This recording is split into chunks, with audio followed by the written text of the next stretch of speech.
Dia é hoje? Dia dos namorados. Temos bastante namoradinhos aqui nesta noite.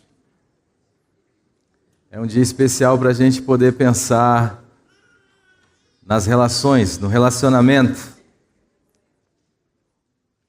E ontem nós tivemos um jantar lá na Canaã, com os namorados e com os eternos namorados, com o pessoal que já está há mais tempo na caminhada. E foi muito, muito bacana. E nós tivemos um tempo lá onde nós pudemos pensar um pouquinho no que a palavra de Deus fala sobre a relação. E a gente foi identificando alguns pontos que são importantes do ponto de vista daquilo que norteia a nossa vida. E aquilo que tem de fato impacto na forma como a gente percebe o relacionamento. Como a gente vive as relações.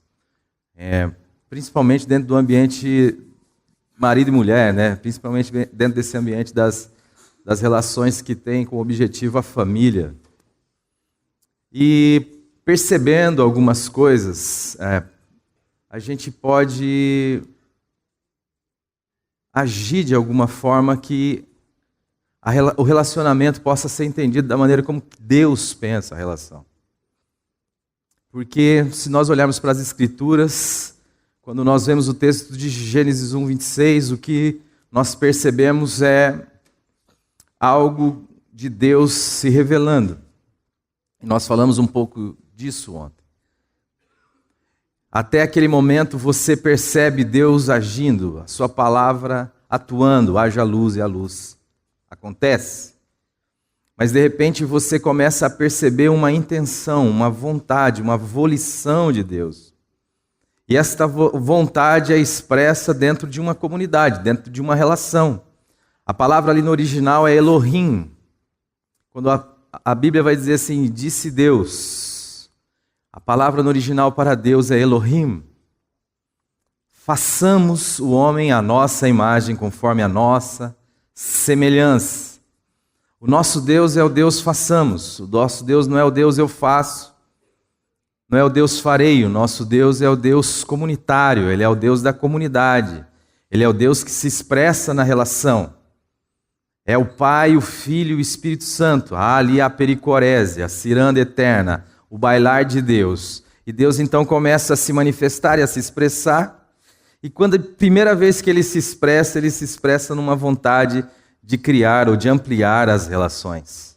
Para tanto, ele precisaria ampliar e criar uma família maior. Então ele diz, façamos o homem. E como o homem vai ser feito? O homem vai ser feito à nossa imagem, conforme a nossa semelhança. Então, um Deus que é uma comunidade, uma trindade, para criar um ser à sua imagem e à sua semelhança, também criou uma comunidade. A imagem de Deus se expressa nesta comunhão, nesta trindade que é um, e nesta comunidade, nesta relação entre o homem e a mulher, de tal forma que os dois se tornam também um, como um. Por isso deixará o homem pai e mãe e se unirá à sua esposa, e os dois serão uma só carne. Nós falamos um pouco sobre como que isto vai se expressando na maneira como que Deus vai formando ou trazendo à existência esta comunidade, este relacionamento. A Bíblia vai dizer que Deus cria o homem à sua imagem e à sua semelhança. Homem e mulher os criou. A ideia de que macho e fêmea, quando estão nesta relação interpessoal, expressam a imagem de Deus, comunitária. A imagem de um Deus que é uma comunidade. E o homem também, quando está diante da mulher, e ele percebe a mulher, e ele olha para a mulher, ele também expressa a mesma realidade. Nós sabemos o que esses textos nos dizem. Diz que o Senhor fez cair um profundo sono sobre o homem, que de uma de suas costelas ele fez a mulher e trouxe para o homem. E ele, quando olha para a mulher, ele diz assim, ela sou eu. O texto vai dizer que ele diz chamar-se-á varoa, porquanto do varão foi tomada. O nome dela é Adoa, o nome dela é Alexandra, o nome dela é Zezita, Hilda, né? Mantovana. O nome dela enfim, ela sou eu. Eu não tenho como me ver fora dessa realidade unitária, dessa situação onde dois indivíduos se tornam uma pessoa, onde eu me expresso em comunidade. Mas existe nesse processo também um segundo momento onde a palavra de Deus, o caráter de Deus, a relação com Deus é colocada em xeque. Esse momento onde a serpente chega e diz à mulher, e suspende, ou coloca em suspeição, ou cria na mulher a ideia de que Deus poderia não ser o que Deus é. Que Deus poderia ser um canalha, que Deus poderia ser um mentiroso, de que a palavra de Deus que havia sido proclamada no sentido de expressar a liberdade própria de um Deus que é amor, que diz que de todas as árvores do jardim você pode comer livremente, e de um Deus que também trabalha com a realidade da consciência, porque não há relação sem consciência. Se você for privado da sua consciência, você não tem como desenvolver relacionamento. E Deus então traz à consciência do homem o que seria o comer da árvore do conhecimento do bem e do mal. E o que seria? Seria o rompimento da relação. E romper com o Deus que sustenta a vida, romper com o Deus que é a vida. Jesus Cristo vai dizer, eu sou o caminho, eu sou a verdade, eu sou a vida. É morrer. É abraçar a morte como um estilo de vida. Se é que isso pode ser entendido. É nascer para morrer. E também usufruir, será que isso também pode ser dito? Ou experimentar, ou sofrer as consequências desse rompimento. Isso também é percebido na fala de Adão, num segundo momento, porque ele resolve mudar o nome da sua mulher. E ele resolve mudar o nome da sua mulher depois do pecado, depois que esse rompimento com Deus se efetivou. E ele diz assim, o nome dela agora é Eva. Porque ela é a mãe de todos os viventes. O nome dela agora é parideira. Ela vai servir como uma parideira. Ele já não a percebe como ele mesmo. Tanto é que no momento do pecado, quando Deus vai falar com o homem, o que ele diz é, a mulher que tu me deste. Ele não diz mais eu. Ele diz ela, a mulher que tu me deste. Começa então o rompimento das relações. E este pecado tem uma interferência profunda na minha e na sua constituição. Quando nós olhamos então para o capítulo 4 do livro de Gênesis, nós nos deparamos com algo que está acontecendo. Eva então começa a pôr em prática o seu nome. E o texto vai dizer que coabitou o Adão com Eva, e esta concebeu à luz a um homem. E ela disse, adquiri um varão com o auxílio de Deus. Perceba que o verbo que explica a ação fala de aquisição. A palavra no original ali é ganar, é adquirir pelo ato da compra, é no momento em que eu ofereço uma contrapartida, Deus então se dispõe a me favorecer. No momento em que eu dei uma contribuição, Deus então restituiu, abençoou-me, voltou, fez com que isso funcionasse como um bumerangue. Mas a ideia ali é uma ideia muito própria daquilo que Satanás estabeleceu como critério já. A constituição humana já havia mudado. A percepção de Deus já havia mudado. Ele não era mais o doador de todas as coisas. Ele era agora o possuidor de todas as coisas. e eu o interessado nessas coisas que Deus tem para me favorecer e para me dar. Quando nós lemos lá Ezequiel capítulo 28, vamos ler, Fernando? Você está bom, Fernando? O versículo 16.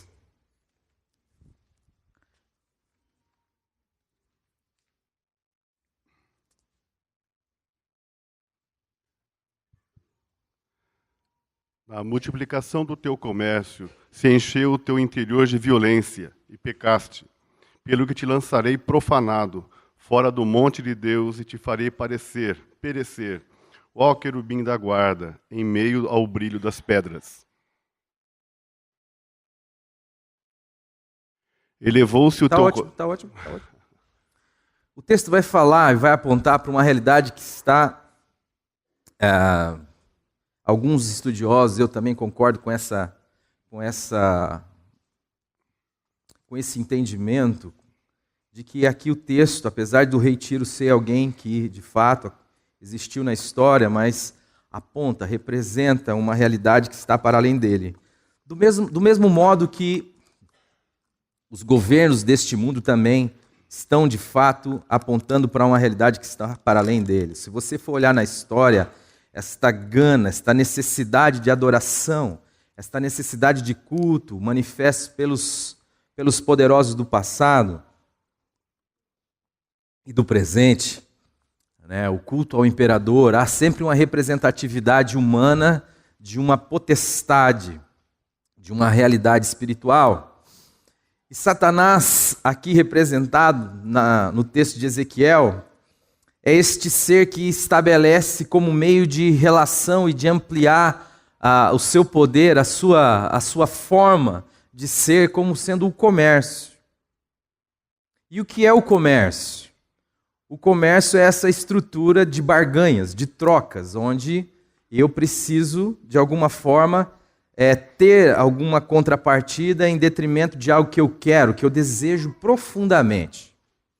E Eva, então, está aqui no capítulo 4 expressando essa mesma realidade. Deus agora é alguém que possui todas as coisas, Ele é quem pode, de fato, me abençoar, me dar as coisas, mas eu preciso, em algum momento, lançar alguma contrapartida, apontando para a realidade do comércio. E num segundo momento, quando ela tem o segundo filho relatado no texto de Gênesis, o texto vai dizer que ela deu à luz a um filho e pôs no seu filho o nome de Abel. O verbo muda da aquisição, do adquirir, para o verbo dar. E não há nenhum comentário sobre isso. É interessante que o nome de Caim significa aquisição e o nome de Abel significa vapor. É um bafo. É aquilo que a Bíblia fala que nós somos. O homem é um vapor. E os meninos, então, num segundo momento, passam a estabelecer um culto. Vamos fazer um culto. E um traz, então, os frutos, as primícias daquilo que ele produziu cultivando, porque um se tornou lavrador e o segundo se tornou um pastor de ovelhas. E nesse momento do culto, acontece um problema. O que acontece? A oferta de Caim é rejeitada, mas a oferta de Abel é aceita. Um toma um dos seus cordeiros, um fruto do seu rebanho, e o outro traz aquilo que ele lavrou, trabalhou, executou.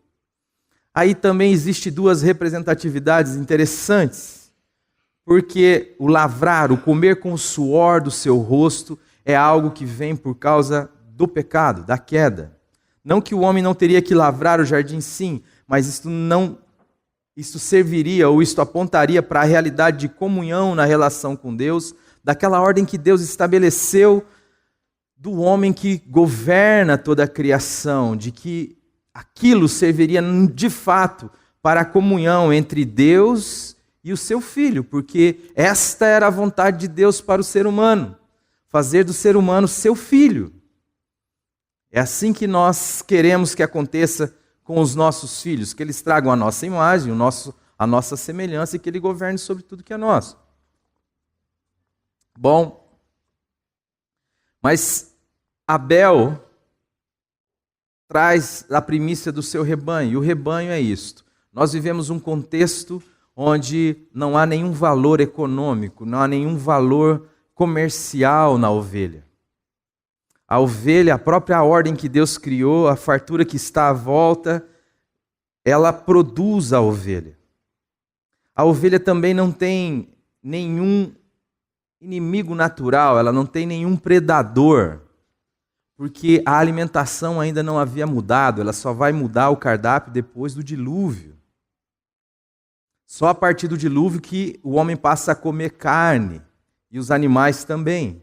Mas até então não havia esse tipo de processo, de tal forma que apacentar a ovelha é a mesma coisa de que descansar naquilo que Deus já havia feito e preparado.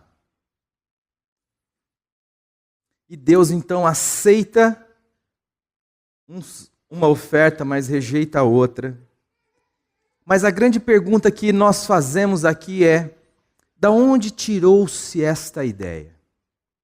Em que momento foi que Deus expressou na sua relação com o homem antes do pecado a ideia de sacrifício, de culto, de formalidade, a ideia de pompa, a ideia de que existe uma forma certa, aceitável para se dirigir a Deus?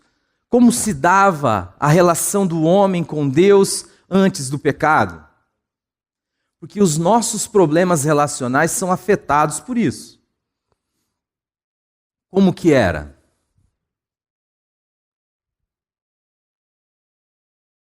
Como é que o homem se relacionava com o seu Criador?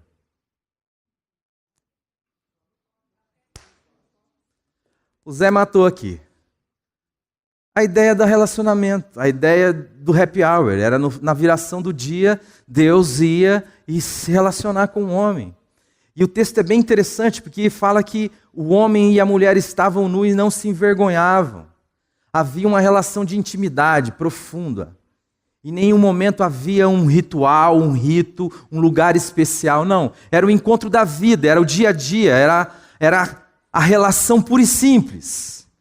Mas depois que o pecado entrou, a palavra de Deus fala lá em Efésios no capítulo 2, que acontece algo em nós. Nós morremos. Aquilo que Deus falou que ia acontecer, acontece de fato.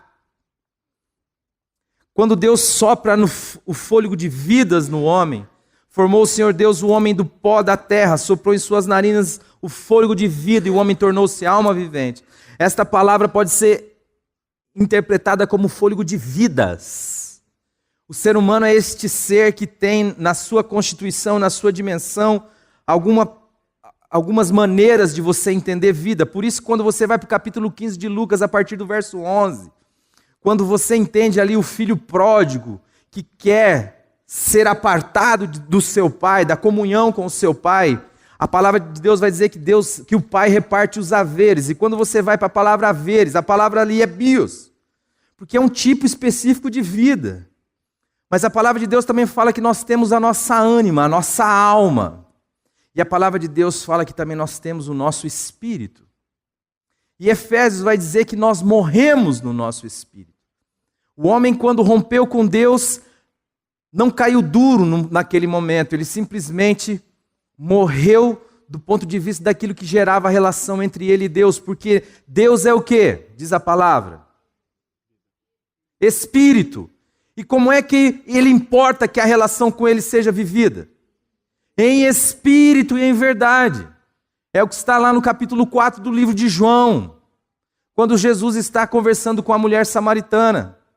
Deus é espírito e importa que os seus adoradores o adorem na mesma dimensão. A relação com Deus é uma relação espiritual. Por isso que o homem ficou sem nenhuma ligação com Deus. Isaías vai dizer que os nossos pecados fazem separação entre nós e o nosso Deus, mas não entre o nosso Deus e nós. E o nosso problema é sempre um problema relacional com Deus.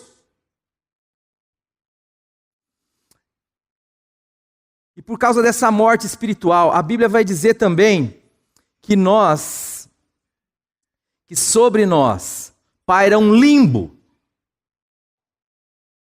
paira aquilo que a Bíblia chama de principados e potestades, de poderes espirituais da maldade nas regiões celestiais.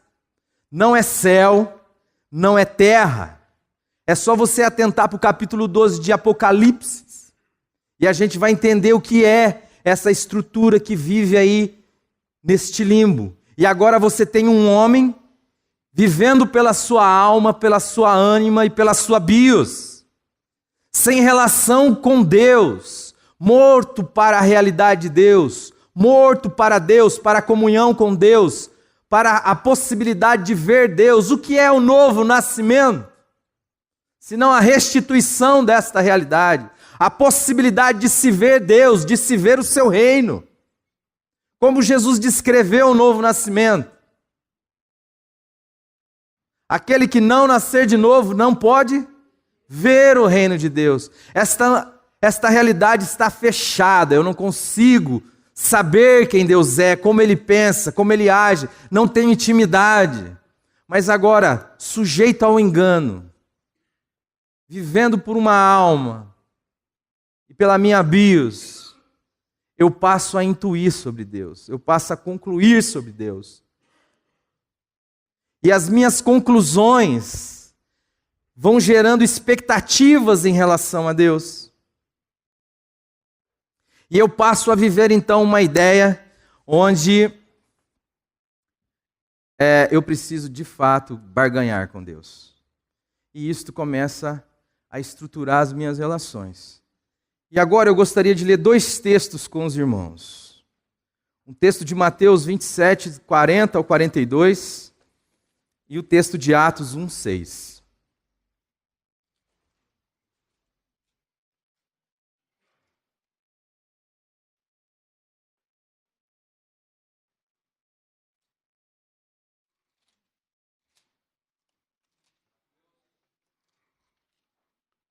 Mateus 27, 40.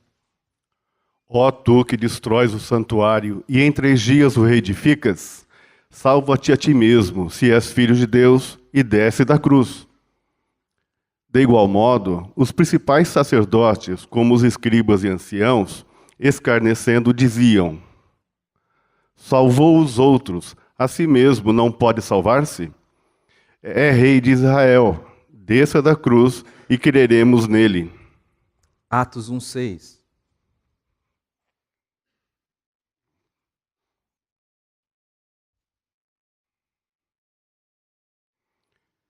Então, os que estavam reunidos lhe perguntaram: Senhor, será este o tempo em que restaures o reino de Israel? Santo Espírito, esta é a tua palavra. Em nome de Jesus, nós clamamos a tua revelação. Fala a cada um de nós em nome do teu Filho amado. Amém.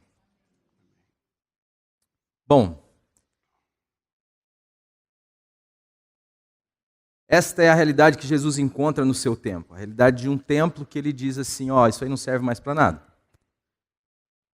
Toda esta construção, toda esta conclusão que eu falei até então, que o homem foi tirando acerca de Deus a partir da sua miopia e a partir das suas possibilidades, das suas conclusões, da sua possibilidade míope, foi criando uma expectativa de Deus e formatando um Deus.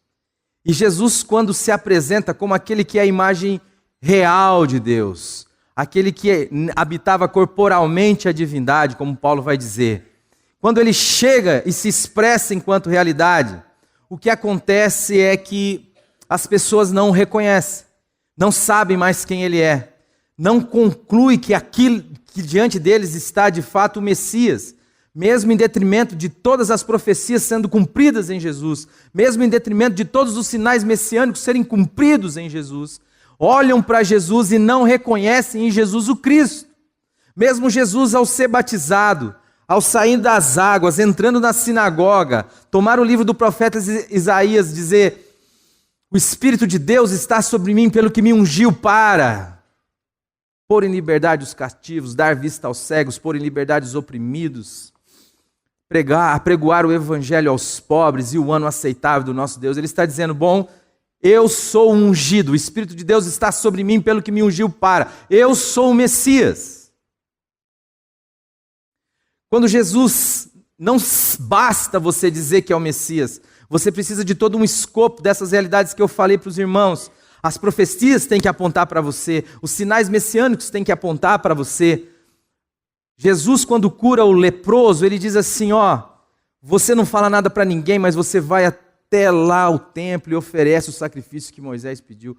Quando ele cura o cego de nascença, que é um outro sinal messiânico, ele diz, vai até lá ao templo e oferece aquilo que Moisés falou para oferecer. Ele sabe que ele está dando sinais significativos para as pessoas que de fato precisavam saber que ele era o Messias, reconhecer que ele era Deus entre nós. E essas pessoas não querem reconhecer Jesus como Messias. E de fato, no momento da crucificação, estes homens estão zombando de Jesus. As pessoas estão dizendo, tu, que destrói o templo, salva-te a ti mesmo. Os principais sacerdotes olham e dizem assim, viu? Você não é rei? Se você descer da cruz, nós creremos em ti. Nós daremos crédito a você. Por que, Jesus? Porque você não supre as nossas expectativas de Deus. Você não supre as nossas expectativas e as nossas conclusões acerca de Deus. Um Deus crucificado não é Deus para nós.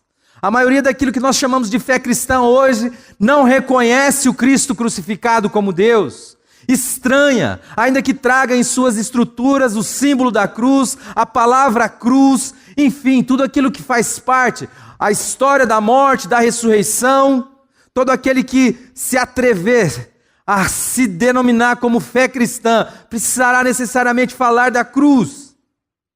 Mas não carregam o espírito da cruz, antes traz estranheza, porque este espírito da cruz não contempla as nossas expectativas sobre Deus, e nós passamos a viver a partir das nossas expectativas, e somos capazes de produzir e de fazer qualquer coisa, desde que os nossos interesses sejam satisfeitos e as nossas expectativas também atendidas. Por que existe culto ruim?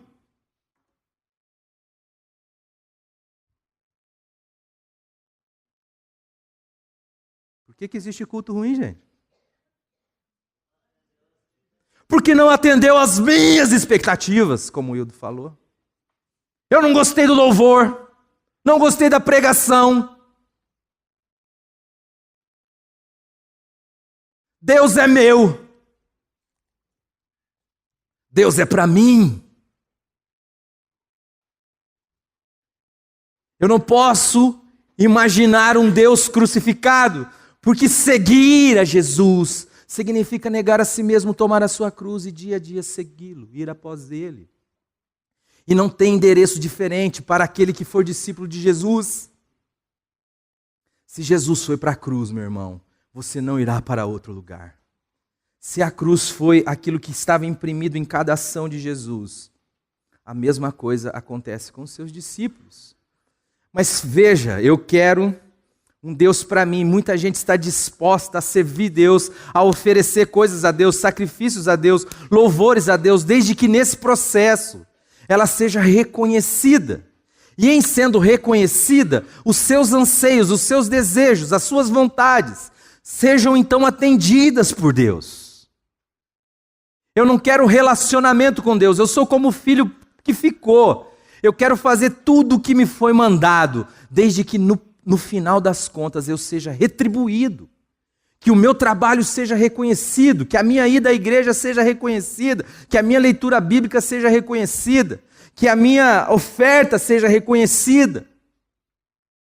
E então eu posso buscar e pedir a Deus que Ele realize as minhas expectativas, como se o problema estivesse em Deus e não em mim.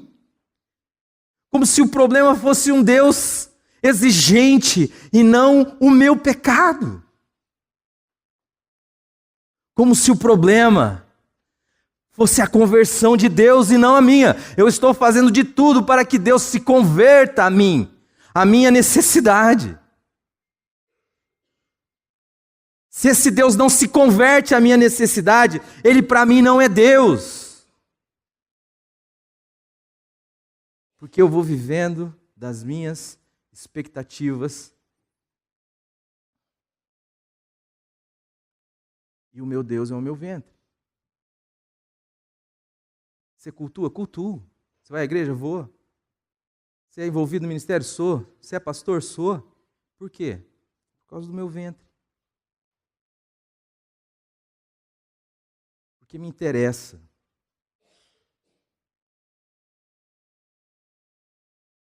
E aí as igrejas vão ficando lotadas de estruturas desse tipo. O que as pessoas estão buscando nos montes? Subir no monte? A vontade de Deus?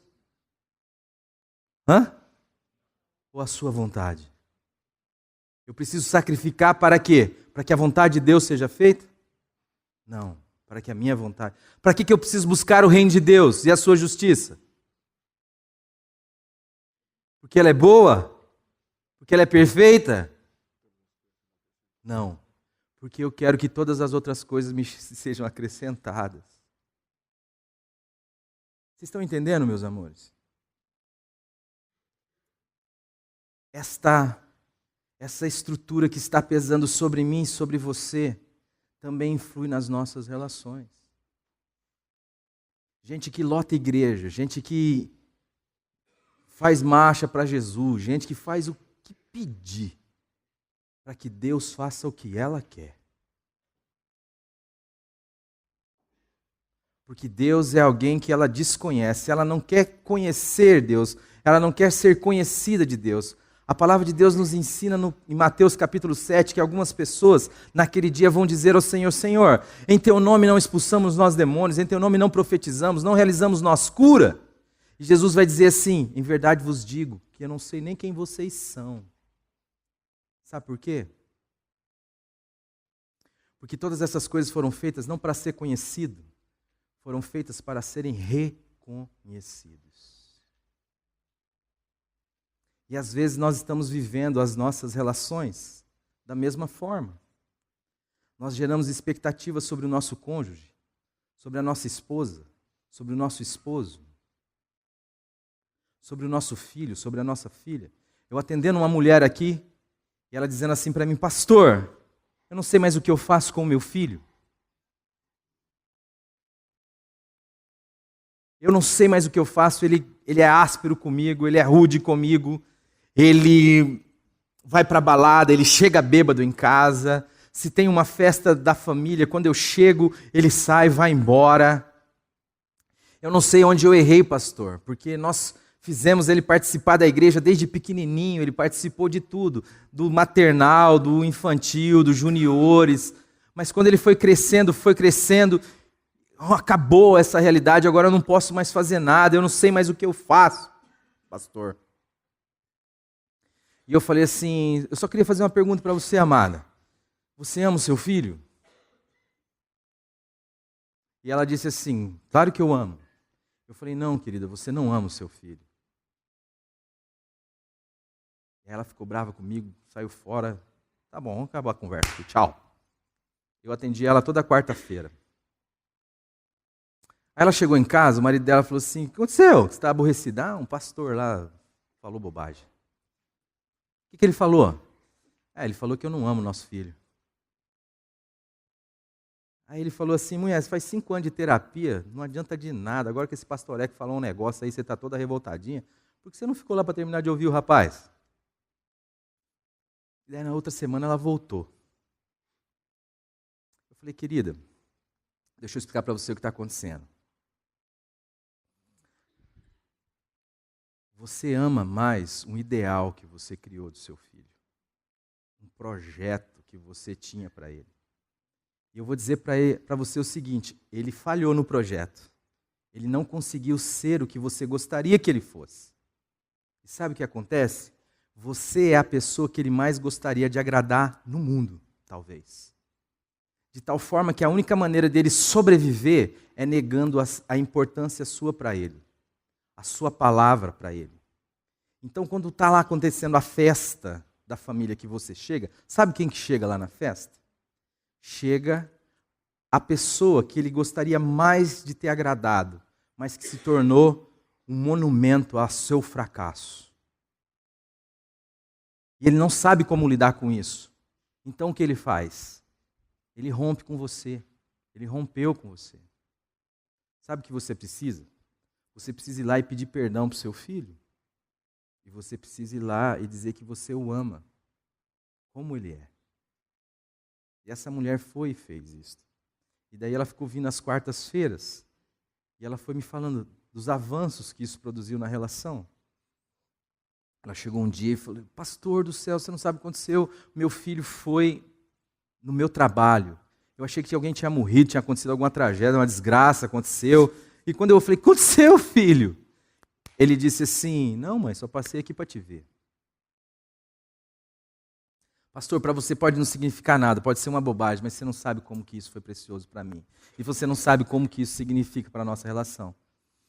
Na outra semana ela voltou e falou: pastor do céu, você não sabe o que aconteceu. Meu filho chegou para mim e falou que quer parar de fumar. Aí eu até falei: não, filho, nem precisa.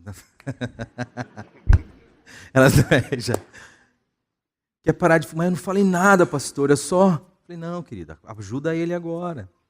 Aí na outra semana ela voltou e falou: pastor do céu, você não sabe o que aconteceu. O que aconteceu, filho? Meu filho abriu a caixa preta.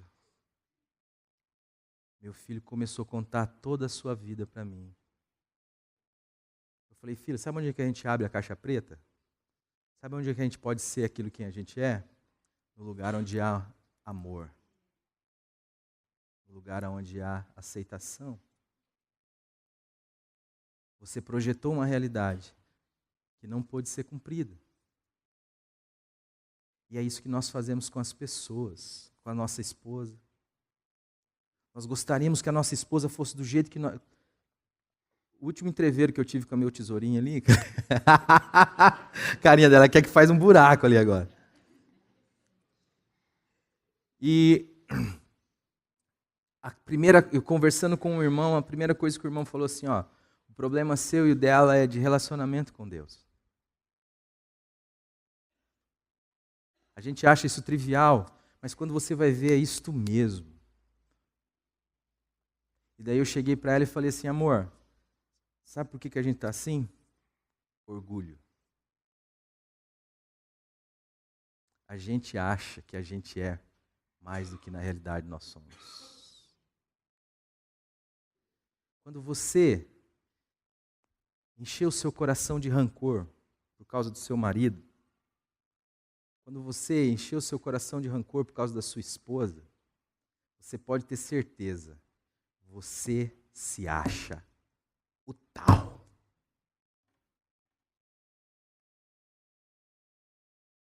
Para você, Deus está errado. Acerca de você, Deus está completamente equivocado. Romanos 3 não passa nem perto de você, Romanos 3 a partir do verso 10.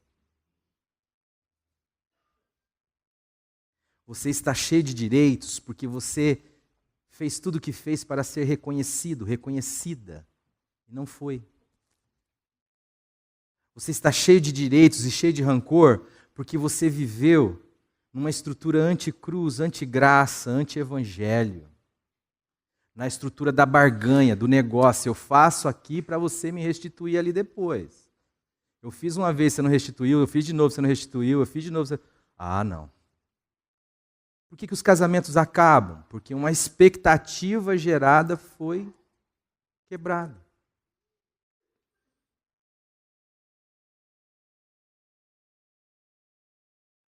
Quando que o perdão surge?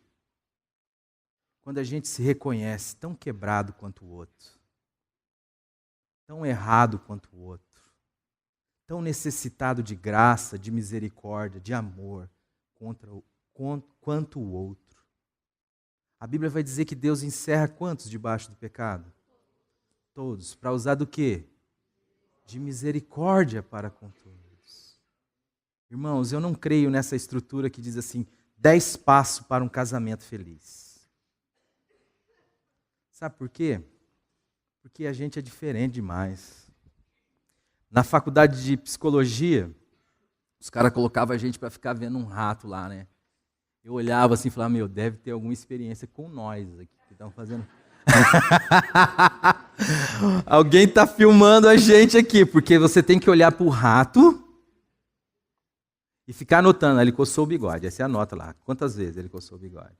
Aí você acende a luz, você apaga a luz, se você dá água, não dá água, e vê o que ele faz, se ele bebe, tudo que ele vai fazendo para entender o ser humano. Eu falei, vocês estão malucos da cabeça, rapaz. Eu olhar para um rato para entender gente. Um dia o professor falando, ele disse assim, ele passou um slide sobre a psicologia comportamental, que acha que você e eu somos uma máquina, então é só descobrir a lei do processo que você consegue produzir, extinguir, prever comportamentos. E ele disse assim, que o material, o objeto de estudo da psicologia do comportamento é o ser humano, que o ser humano era mutável, evanescente, líquido, mutável, evanescente, se eu não me engano. O terceiro eu não estou lembrando. Aí ele foi passando mais uns negócios. Eu falei, ô professor, esse negócio aí que o senhor está falando aí nunca vai dar certo, né? Ele falou assim, o que você está dizendo? Estabelecer uma lei para poder entender o comportamento humano. Ele falou, não, já dá, algumas coisas já dão certo. Já. Eu falei, ô professor, o senhor deu uns 2, 3 slides aí para trás, dizendo que o objeto de estudo da psicologia do comportamento ela é mutável. Como que você faz lei de algo que muda? Como que você estabelece um critério para algo que está o tempo inteiro mudando? Aí ele deu uma engasgada assim. É mais ou menos igual essa engasgada. Assim.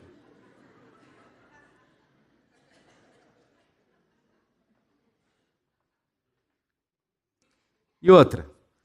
Quantos aqui gostam de jiló? 3.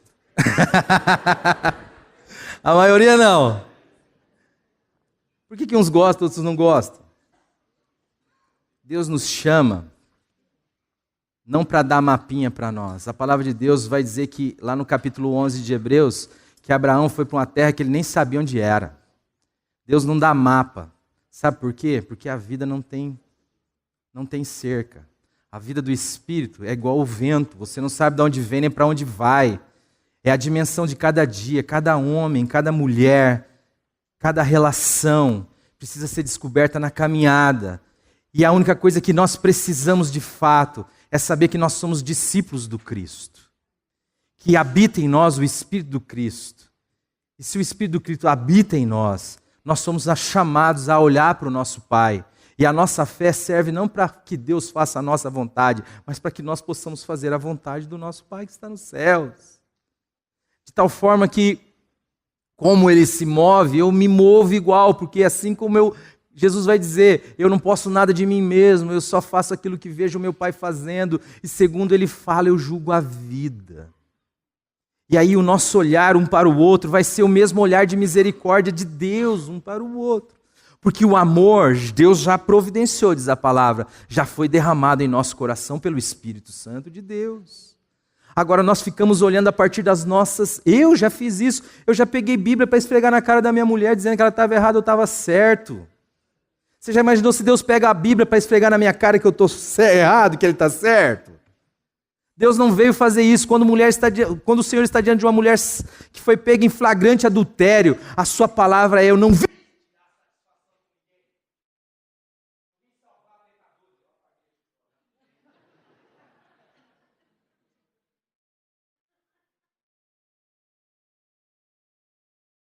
A satisfação com qualquer um aqui, eu tenho que mandar todo mundo para o inferno. Mas sabe por que eu morri numa cruz? Para restaurar a nossa relação. Nós queremos que o outro satisfaça a nossa vontade, inclusive Deus. De tal forma que eu não quero saber de viver para o outro. Canto louvores, vou à igreja, mas estou o tempo inteiro retendo, estou o tempo inteiro jogando na cara, olha o que eu te fiz, você não me fez, estou o tempo inteiro fazendo da vida uma dificuldade, porque o meu cônjuge, a minha esposa, o meu esposo, o meu filho, fez algo que eu não gostaria que fizesse. Mas a Bíblia vai dizer que esta é a realidade do amor existir. Porque o amor cobre uma multidão de pecados, diz a palavra. Ele não encobre, ele banca. Eu tenho muitos defeitos, mas até hoje o amor da minha esposa tem bancado os meus defeitos. Ela tem me amado mais do que os meus defeitos. E eu sei que esta é uma obra de Deus na vida dela. De tal forma que casamento, como celebração,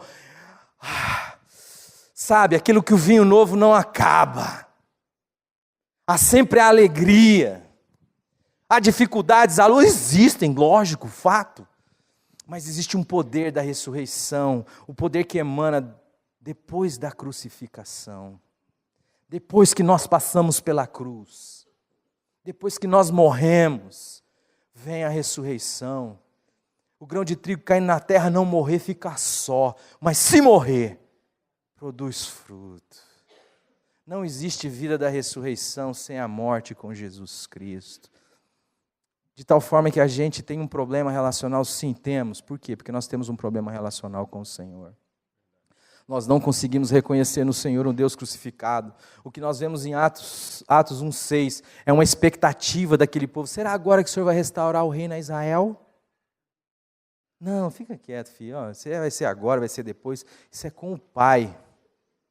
O que eu fiz foi restaurar a nossa relação. Vocês não podiam ver Deus, não podiam chamar Deus de Pai, não podiam estar na presença de Deus, mas eu morri, ressuscitei, para que vocês pudessem ter relacionamento com o Pai verdadeiro. Para que o culto de vocês não fosse esta reunião somente aqui, mas fosse a vida. Quer vocês comessem, quer vocês bebessem, quer vocês fizessem outra coisa qualquer, tudo isso podia ser feito na dimensão da comunhão com o meu Pai. Do culto, daquilo que muda a minha cabeça, que muda a minha maneira de ver o mundo. O problema sou eu. Eu me arrependo de mim. Eu quero olhar para o outro e dizer assim, não tentar fazer do outro aquilo que eu gostaria que ele fosse, mas olhar no olho do outro e dizer assim, o que eu posso fazer para que você possa ser aquilo que Deus te chamou a ser. A vocação que Deus tem para mim e para você é de sermos conforme a imagem e a semelhança do seu Filho. E isto é um milagre, é uma obra que só o Senhor pode fazer. De tal forma, amados, que o nosso relacionamento, a maneira como nós enxergamos o outro, como nós vemos o outro, se for nessa perspectiva da barganha que a religião propõe, que é aquilo que você vê aí, quando você liga a sua TV, você vê um pessoal dizendo que se você fizer algo, Deus vai te abençoar, porque Deus é este barganhador, eles perderam de vista Deus, eles não conseguem olhar para a cruz e ver a glória do Filho de Deus. Paulo vai dizer, longe de mim esteja gloriar-me, a não ser na cruz do nosso Senhor Jesus Cristo, pela qual estou crucificado para o mundo, e o mundo para mim. Lá eles não conseguem ver o amor de Deus, de um Deus que abre mão da sua glória, que se torna nada como eu e você. É isso que a palavra de Deus diz. Ele torna-se oco da condição de Deus. Sendo Deus, não teve por usurpação o ser igual a Deus, antes esvaziou-se, assumindo a forma de servo, achando-se plenamente em forma humana, foi obediente até a morte e a morte de cruz. Para quê? Para que eu e você não vivêssemos mais aprisionados pelo nosso cordão umbilical curto e grosso. Escravos de nós mesmos, da nossa vontade, não podemos dizer não a nós. E isto faz com que no nosso coração a violência aumente. É o que o texto de Ezequiel 28 está dizendo. A gente começa a se amargurar, a se angustiar. Tem um amigo que diz assim, que o contrário de amar não é odiar, não é a indiferença. O contrário de amar é gostar muito. Eu falei isso ontem lá nos casais. E eu perguntei lá, falei assim, quem gosta aqui de macarronada? Aqui? Quem gosta de macarronada? Levanta a mão agora, gente. Azeda.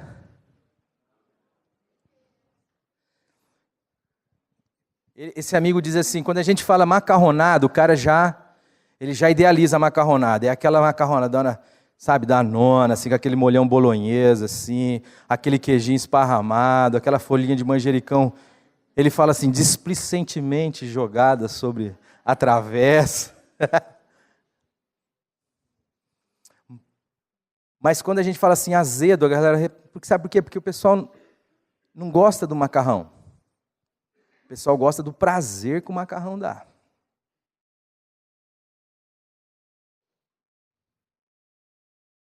Gostar muito é cobiça. E a minha raiva, ela é proporcional à frustração que eu recebo. Quando alguém não faz o que eu quero, eu fico muito bravo, sabe por quê? Porque eu gosto muito daquilo que ela faz, mas eu não gosto nada dela. Eu não amo ela. Amar, amados, é uma realidade que a gente só pode experimentar em Deus. Mesmo em detrimento de todos os defeitos do outro, perseverar amando, porque Deus é a minha vida. Porque aquele que tem a sua identidade no amor, Deus tem todo o poder, mas é... O que Deus é, gente? Amor. Deus é amor. Aquele que buscou a sua identidade no amor. Ele habita em mim e em você. Então, se nós queremos ser discípulos do Cristo, crucificado, nós não podemos alimentar nenhuma expectativa acerca de nós mesmos, caso contrário, a cruz não era necessária. Se houvesse alguma esperança para mim e para você fora da cruz de Jesus, Jesus Cristo não precisaria ter morrido. Ele morreu porque eu e você precisávamos morrer, amados. E Ele ressuscitou para que nós pudéssemos ter vida, e vida com abundância, para que eu pudesse amar a minha esposa e o meu esposo.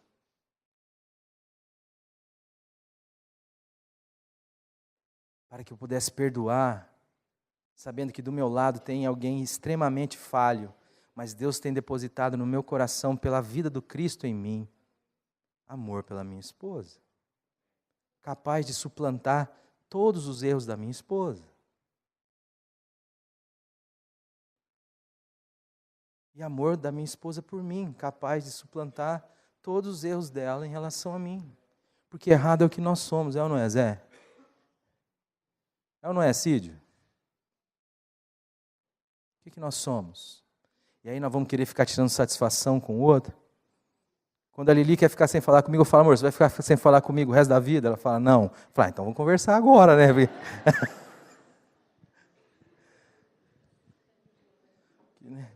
Fica aquele angústia no peito, aquela amarração no peito.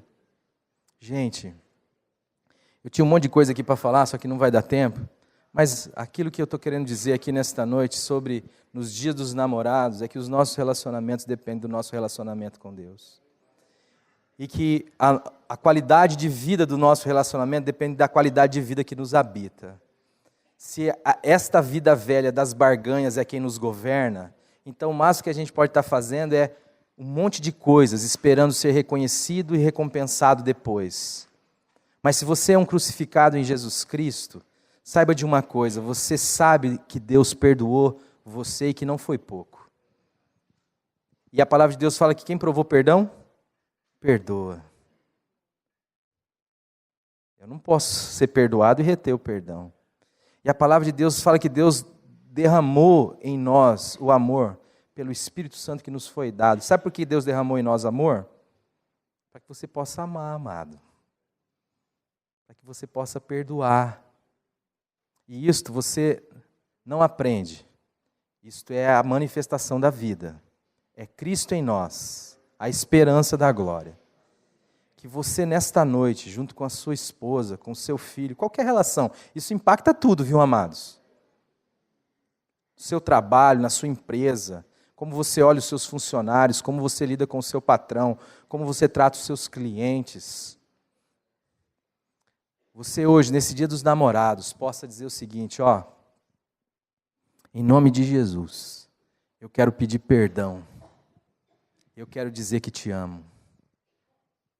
Se o vinho acabou, eu tenho uma novidade para vocês, tem uma pessoa especialista em fazer vinho. Vinho é símbolo de alegria nas Escrituras. O primeiro milagre dele foi num casamento que o vinho acabou. E é bom que o vinho acaba, porque às vezes o vinho só azeda e a gente acostuma com o vinho agre, com o vinagre. É bom que ele acabe, é bom que ele morra e que que ele nasça de novo. É bom que relacionamentos nessa noite morram e nasçam de novo. Que você possa começar uma história nova, junto com a sua família, com a sua esposa, com o seu marido, na dependência do Senhor. Que você esteja interessado em se perder e não em ter vantagem. Eu fui ler um livro para poder falar lá ontem, quando eu peguei o título do livro, Casar Vale a Pena, eu falei, pronto, já está tudo errado. Se eu estou vendo se vale a pena, eu estou no negócio, irmão. Eu estou barganhando. Quando eu estava lendo dentro do livro, tinha uma expressão assim, que o casamento era um meio para se atingir a felicidade a partir de troca de doações. Eu perguntei para o pessoal ontem à noite, lá, o que é isso? O que é uma troca de doação, gente? Aí eu falei para a Lili assim, Lili, eu vou te doar meu celular, toma. Aí ela pegou. Eu falei, agora você me doa R$1.000, por favor. É troca, simplesmente, viu? Só que esse vidinha de troca é uma vidinha de religião. É pesado, amados, é triste. Casamento, relacionamento é como Deus com a gente. Deus veio se dar, se doar, perdoar. Deus veio nos amar. E nos chama, como discípulos do Senhor, a andar na mesma direção. Que você hoje, em nome de Jesus, perdoe a sua esposa, que você peça perdão, que você perdoe o seu esposo, que você peça perdão. E que em nome de Jesus, você possa celebrar a vida. Eu sei que tem gente aqui que não tem mais essa oportunidade. Mas eu sei que você pode viver as suas relações, sejam elas qual for, nessa dimensão, a dimensão do crucificado. Eu gostaria que você curvasse a sua cabeça.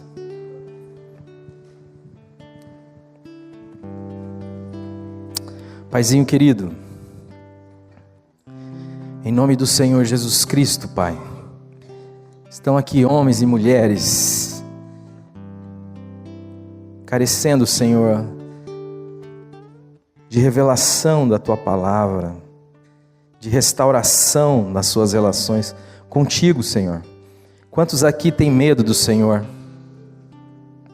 Quantos aqui acham que o Senhor está negociando? Quantos estão querendo ser reconhecidos? E o Senhor só quer os amar. Restaura, Pai, nesta noite as nossas relações contigo. E sara, Senhor, as nossas relações interpessoais. Esposo, esposa, filho, filha, irmão, irmã. Dá-nos a graça, Pai, de amar, de perdoar quem nos tem ofendido. Porque a gente foi perdoado, amado por Ti. A Tua palavra diz que o amor cobre uma multidão de pecados. Senhor, que nesta noite casamentos possam ser restaurados. Relacionamentos possam ser restaurados. Que as famílias, Senhor, possam ser restauradas. E que o Cristo crucificado não nos cause estranheza, Senhor. Que a gente não espere Ele descer da cruz para crer nele.